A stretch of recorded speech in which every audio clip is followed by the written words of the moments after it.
Hello guys, ഈ shorts വന്നിട്ട് ഞാൻ എൻ്റെ ഒരു ഫ്രണ്ടിൻ്റെ മാരേജ് ഫംഗ്ഷന് പോകുന്നതാണ്. എൻ്റെ കൂടെ 9th 10th പഠിച്ച മാളവികയുടെ മാരേജ് ഫംഗ്ഷന് വേണ്ടിയിട്ടാണ് ഞാനും അച്ഛനും കൂടെ പോകുന്നത്.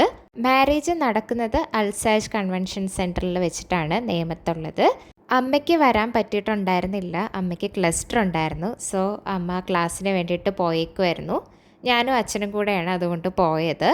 ഞങ്ങളുടെ വീട്ടിൽ നിന്ന് നിയർ ബൈ ആണ് ഈ ഒരു കൺവെൻഷൻ സെൻറ്റർ വന്നിട്ട്. ഇത് കഴക്കൂട്ടത്തുള്ളതല്ല, നേമത്തുള്ളതാണ്. 11:20 to 12:20 അതിൻ്റെ ഉള്ളിലായിരുന്നു മുഹൂർത്തം. അച്ഛനെ കൊണ്ട് നിർബന്ധിച്ചിട്ടാണ് ഞാൻ ഈ കാർ എടുക്കുന്നത്. കാരണം അച്ഛന് കാർ എടുക്കാൻ ഒട്ടും ഇഷ്ടമല്ലാത്ത ഒരാളാണ്. എപ്പോഴും സ്കൂട്ടറിൽ പോകുന്നതാണ് അച്ഛന് ഇഷ്ടം. പക്ഷേ അന്ന് മോർണിംഗ് മഴ പെയ്തിരുന്നു, അതുകൊണ്ടാണ് ഞാൻ കാർ എടുക്കാമെന്ന് പറഞ്ഞത്. കൺവെൻഷൻ സെൻറ്ററിൻ്റെ ഉള്ളിൽ നിറയെ പാർക്കിംഗ് സ്പേസ് ഒക്കെ ഉണ്ടായിരുന്നു. പക്ഷേ അച്ഛൻ വിചാരിച്ചു പാർക്ക് ചെയ്യാൻ ഉള്ളിൽ സ്ഥലമില്ലാന്ന് കരുതി വേറെ എവിടെയാണ് പാർക്ക് ചെയ്തത്. ദെൻ ഞങ്ങൾ രണ്ടുപേരും കൂടെ നടന്നു വരികയാണ് ഓഡിറ്റോറിയത്തിലേക്ക്. നല്ലൊരു കല്യാണമായിരുന്നു. അവിടെ ലൈവായിട്ട് ഓർക്കസ്ട്ര ഒക്കെ ഉണ്ടായിരുന്നു.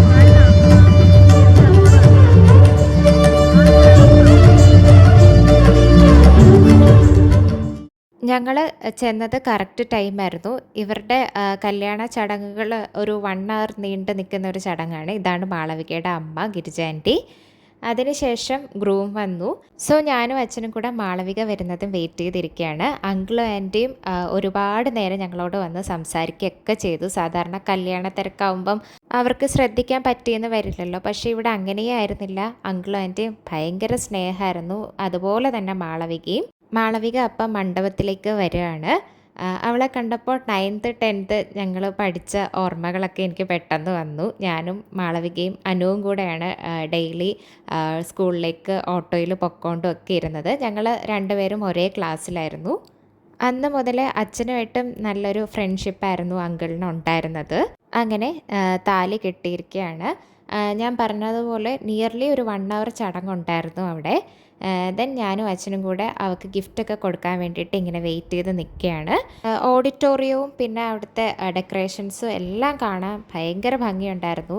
ഞാൻ മുൻപ് പറഞ്ഞതുപോലെ തന്നെ ലൈവ് ഓർക്കസ്ട്രയിലും മൂവി സോങ്സും എല്ലാവരും വായിക്കുന്നുണ്ടായിരുന്നു.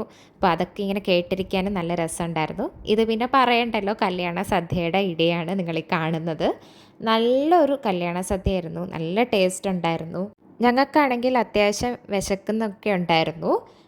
അതിനുശേഷം അവർ ഓരോ കൂട്ടാനായിട്ട് വിളമ്പിക്കൊണ്ടിരിക്കുകയാണ്.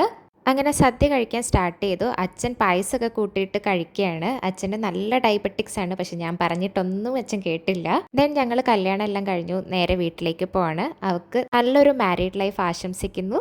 സോ അത്രയേ ഉള്ളൂ. ബൈ.